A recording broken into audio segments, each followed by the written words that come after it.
Who influences you the most, though, bro? I really want to know. That's what I've been wanting to ask you. Personally or Yeah. on the musical level? Personally first, and then we'll go music. Oh, my father, for sure. Why is that? You know, just, you know, him being in the situation that he in. Mm-hmm. You know, he been incarcerated for, you know, my whole life. I only knew my father 2 years at the free world. But, you know, even still behind bars, he still give me wisdom and knowledge. Right. You know what I'm saying? Because he steady gaining in there. Factual. Just because we go in there don't mean that we still not going to evolve. Right. If we don't want to. Right. So that's good. He's still being a father. You know, prison is in the mind. Right. You know what I mean? Factual. When he hears this or gets to hear this, like, that's my son, I'm proud of him. Oh, no doubt. That's the drive. That's the drive right there. He for sure always telling me he proud of me, you know what I mean? And, you know, whenever we do the, you know, the little video chat or whatever, you know, because, you know, he's fortunate enough to, you know, have gotten, you know, raised his rank, you know, and he able to, you know, use the tablet and whatnot so we can talk, communicate. I go visit him, have contact, visit him, you know, touch him and whatnot. It ain't like he just maximum locked down and nothing, but for sure, you know, he always telling me, show me a video, and every time I show him, he like, yo, you know, he proud of me, you know what I'm saying? I'm still spitting that knowledge, and whatever we talk about, you know, I'm definitely soaking it in and spreading that wisdom. Yeah. Yeah, I seen that you had posted like earlier this week, man, what's my favorite song? Yeah. You ask everybody, and I jumped in there on some like Mojo, you know what I'm saying? And the song that you ain't did yet on one of my beats. Right. And now it's like I'm sitting here with you. Music fire, bro. I appreciate ain't gonna front, you know what I'm saying? Appreciate it, man. Your boy, he hard too. Yeah, Fred Inglewood, bro. They hard. He focused right now, man. I wish he was out here doing this with me. No, we gonna have many chances to chop it up, man. Shit show.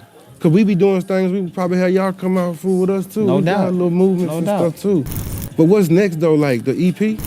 Oh yeah, easier said than done. The EP, collab EP with me and Freddie ING. You know what I'm saying? My boy produced 5 out of the 6 tracks on there. Putting in that work, dog. You know what I'm saying? This project gonna be real special just from the standpoint of, you know, how we attacking it. You know, the sound of it is similar to what's going on right now, but the message in there, it creep in after you listen. I think you kind of went above the sound that's out right now. Oh like yeah, you went that music's a little bar up. You know what I'm saying? Y'all bringing more lyricism, and y'all also are bringing more like creative sound. Yeah. That you can. It's not gonna be like a beat that's whack 2 years from now. Definitely. The beat's gonna always slap. You know what I'm saying? And I like that. That's what I was. That's really... the goal. Make timeless music, bro. You know, make timeless music and make sure that we do keep pushing ourselves, you know, to make better music. Because eventually, you know what I'm saying, you put up 1,000 shots, 1,500 shots, 2,000 shots, 2,500 shots. Eventually, you're going to be struggling that thing like fucking Curry. You dig what I'm saying? So it's just repetition. Just you don't putting think in you them like that yet, man? I kind of. Oh, I know. I definitely. Oh, okay, because I'm about to know say you kind of like that already. I already you know know I know I'm like that. I'm just saying just for the people out there that's, you know, trying to do this. You know what I'm saying? Like, that's what it's about. How hard do they need to work to get where you are even at this point? Like, Shit. How much hours you think you got to put in a week? 15 times harder than I'm working. You know what I'm saying? A person like me, I'm always trying to push myself to be better and put out music that's gonna reach somebody differently. You know what I'm saying? Like, I want somebody that, when they first time they hear me, like, damn, where the fuck have I been? Like, I've been missing this dude. Like, damn, this motherfucker here done slept through my... He was off my radar, but damn, this shit here is righteous for sure. Just work hard. Just if you love to do it, do this shit every day. Every day. Every day. So every move you make throughout your day is pretty much gearing towards the goal. Oh, definitely. No too many distractions. Nah, I just, you know, I'm studio, earning my money, and goddamn taking care of my child. You so know not a bunch of TV. Son. Nah, I watch film. A lot? I definitely find my time when I'm in my downtime and it's time to shut my eyes and I watch film, study, you know what I mean? And that's how I approach my visuals. I see that. That's why I'm asking about the TV, because I can tell by the visuals that it's like, I wasn't asking in the sense like most people waste time watching TV. Oh, yeah. You're studying. I can tell by the visuals. For sure, I definitely enjoy television just like a normal person, but I do know that I can multitask. Right. You know, if it's on, I hear it. I hear it. I can glance at it, but I'm still doing something geared toward the music. You know what I mean, and the craft, and just the whole, you know, just trying to improve myself. You know, as an artist. You dig what I'm saying? Yeah. For sure, for sure. What's your favorite song that you ever done, bro? Out of all the songs you've done, what's that one that was like when you made it, you was like, this is my shit. Like I can rap for real. I'm that nigga for real. What song was that? Shit, the first song I recorded, everybody feel like they that nigga. Nah, I didn't feel like that on my first song I ever did. I did. It took me about like the second. Nah, you lying, I'm lying. I did think I was that nigga. Yeah, my first two songs that I ever did, yeah, they was dope. I ain't gonna front. But the song where I knew like, okay, I definitely got something where I'm like, okay, I'm not regular. I'm not doing this shit for just a hobby. I'm really great at doing this. Right. Probably High and By. High and By. High and By. Okay. See, like me now knowing that, I gotta go jam that thoroughly a couple times back to back to digest that. Yeah, man, I recorded that song in like 2016. Yeah. 2016, so yeah. It's on Trust and Banco, so you know, check that out. You don't remind me of these two people I'm about to say because of characteristics or anything. Yeah. It's the energy and the drive and the talent that I see. Yeah. And I was following both of these people from the very, very, very, very beginning of their career. Even like Nipsey, he's one of them, and Young Dolph. Yeah. Nipsey, I was in prison when I found out about him. That was so long ago. Yeah. I was listening to him on an iPod we had snuck in. Yeah. So, and then Dolph, I kind of got on to him. As soon as I heard Preach, I was on to him. He had stuff out before that, and I went back and listened to that stuff. But when he hit with Preach, I was like, I was always a Dolph fan. And then it's like when I seen you showed me the little video at first. No, it wasn't that you showed me the video. At the junket, about 7-8 months ago. Yeah. You showed me your page, and I went straight to it. Yeah. Outside, like, oh shit, this nigga, that nigga, he got it. He got it. For sure. And I ran to 9. And I said 9. That dude got it. 9 just was like, oh, okay. Like I was like, no, bro, you gonna see, I'm gonna fool with him. He got it. I know he got it. You know what I'm saying? And there's other people I know that had it, and I told them, and they there now. Yeah. You know what I'm saying? So salute to them. But I know that you gonna go there. And I'm eager to see. Yes, sir. I'm gonna keep watching. Yes, sir. Yes, sir. Alhamdulillah, man. You know, for sure, man. We definitely gonna reach those goals. I feel like you stay on the path, stay focused, stay committed, stay consistent. It's like an unwritten rule. You do the work, you gonna get the results. Right. You feel me? So that's really the mission statement that I live by. I keep putting one foot in front of the other, bro, and just, you know, keep tunnel vision. Feel me? Like, what do you do?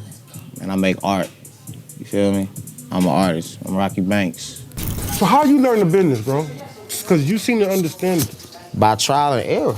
Okay. Shit, like I'm failing a motherfucker, failing like a million times. I ain't even asked this question. How long have you been pursuing this business? When did you start rapping? Seriously? Like, seriously? Like, focusing on it, getting my DBA, then moving on to LLC, like 7 years ago. 7 years ago, like when I dropped Trust and Banco, actually, in 2016. I don't want people to think that when they hear you, they be like, oh, he knew. Nah, he been doing it, y'all just wasn't paying attention. Yeah. You know what I'm saying? You know who also like that a lot of people think like that? And, you know, I be making jokes and shit about it, you know what I'm saying? But with my boy Fred, just because, you know, I be goofy and shit, but Jack Harlow, like a lot of people think he just an industry plant, he popped out, but nah, he really went through some of the things that I went through, you know, selling the tickets for shows to open up, possibly maybe 5-6 people show up to that motherfucker. Yeah. You know what I mean? Like, that type of shit. You taking L's before you get that dub.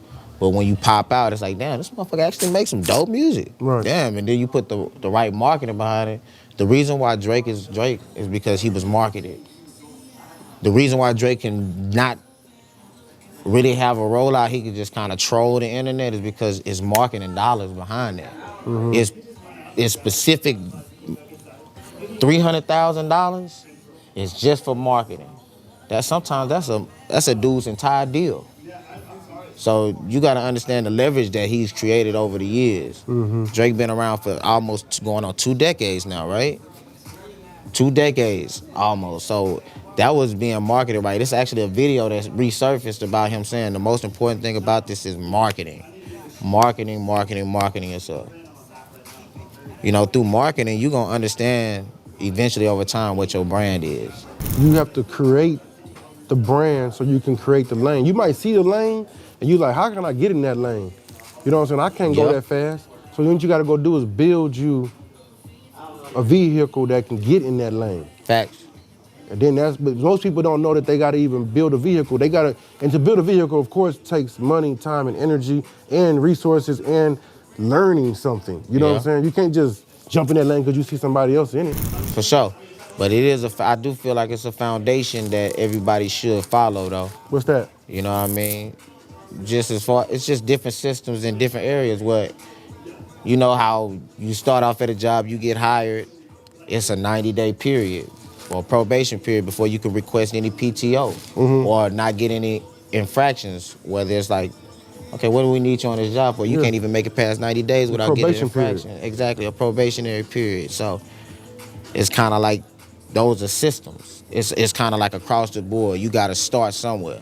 Right. You know what I'm saying? So I feel like, jump in that lane doing that. If you see it's working for him, it could possibly work for you. Try it. Try it, because it is some people out here who make things pop with no money. Then the money comes because the idea is so grand. That's why you got motherfuckers like Shark Tank. Saying they making money already, but it's like, here, we're going to invest in you to take it to another platform. And that's when you got the leverage to do the trade-off. Right. You know what I mean? That's what I feel like, taking that approach in music or anything you trying to do. Like I say in all my shows, if you trying to be a fucking rock skipper, learn everything there is about the form of skipping a fucking rock. First you gotta learn about the rocks. Because different rocks skip differently. It's different mass, density, weight. All that. You gotta learn about the rocks first. For sure. You know for sure. Then you gotta learn how to throw them. That's a technique. You gotta learn a technique. So over the years, if you run across a guy who's been focused on the technique for over 15 years, versus a dude who has some natural talent and he's only been focused on the technique for 5, it's gonna be something that dude that's been doing it for 15 years gonna show. Yeah, because even though you got talent, when you got that skill that you kept working at, learned everything about it, it's just different. You know what I'm saying? It's just stronger. Okay. I've been watching like Naruto lately, and it's a lot of life lessons in that joint. Like, I never seen it.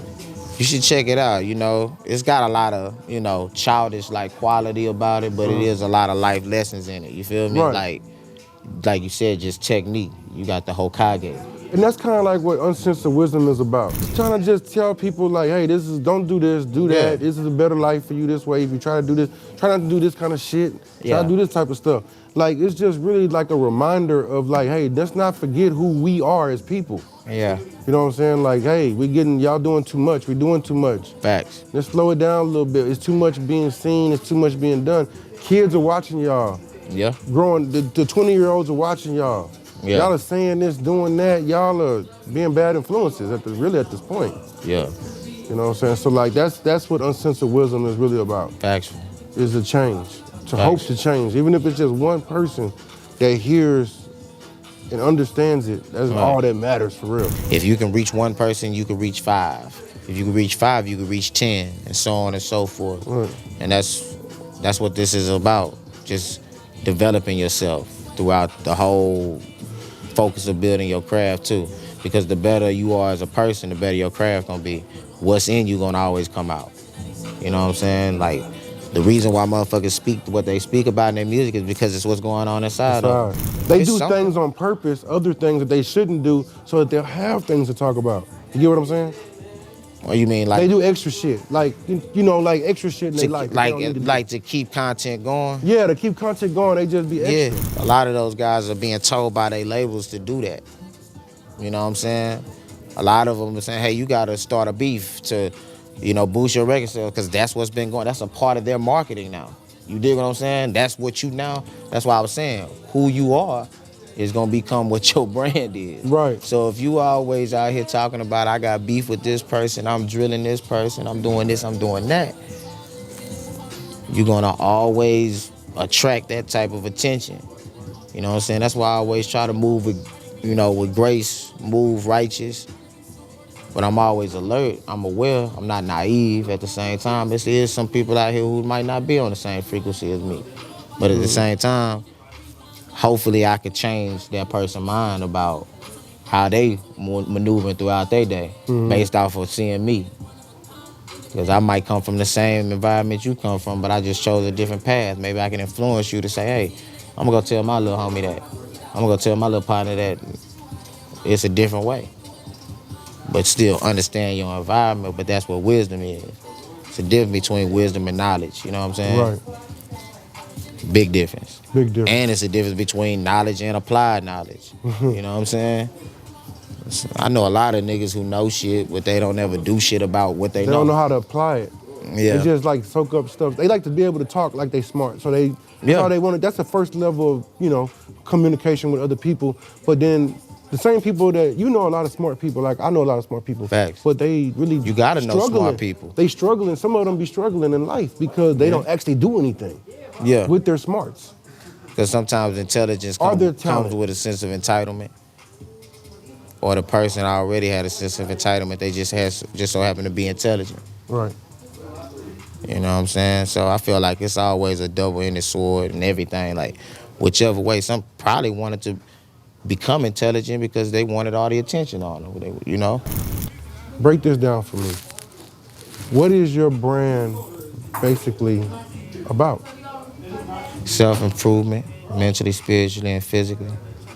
Okay. And working your mojo. Mojo is just understanding that you know what your mojo is, Right. that feeling of I conquered whatever it is whatever obstacle was in my way, I've conquered it. I figured out, I've unlocked my own matrix. You know what I'm saying? Right. I figure out how, okay, when this happened, I know how to do that now. Right. When that happened, I know how to move, like, you know what I'm saying? Because I know it's happening. You know So what I'm saying? I know eventually, it's gonna come. it's gonna be less mistakes made. Yeah, because you shouldn't keep making the same mistakes over and over again. Now, it is some things that you just can't get in the way of. Family is one of them. Taxes is another. And God. You can't get in the way of God. And, karma is a form of God. I don't care what nobody say. Yes, God does punish you for your wrongdoing. Or he allows you to be punished. If, from That's what they him. read about. He's the controller of all he things. allows So it. my thing, whatever's in your path was written anyway. So your punishment was there anyway. Right. You know what I mean? It's not even really, I wouldn't even consider it a punishment. It's just a harsh lesson, a hard lesson that you had to learn in order for you to get on that path of righteousness. I had to learn my hard lesson. I know coming from where you coming from, for sure, you learned your lesson. A lot of hard lessons. For sure. A lot of needed lessons. Yeah. And a lot of understanding to where I can deliver it now in different forms to help others. Right. So I was like, wow, I ain't never, in life you know what you want to be or what you want to do, but then you never really realize that sometimes if you just sit back and relax, you'll become what you're supposed to be. Right. You do the work, you get the results. You do this, you get that. That's why Nike's so cold. Just do it. Just do it. Just do it, bro. Let's go check out some more music, man. I want to hear some Shit, more music, bro. I know they like You slapping in there. Yeah. Man. For real though. Right.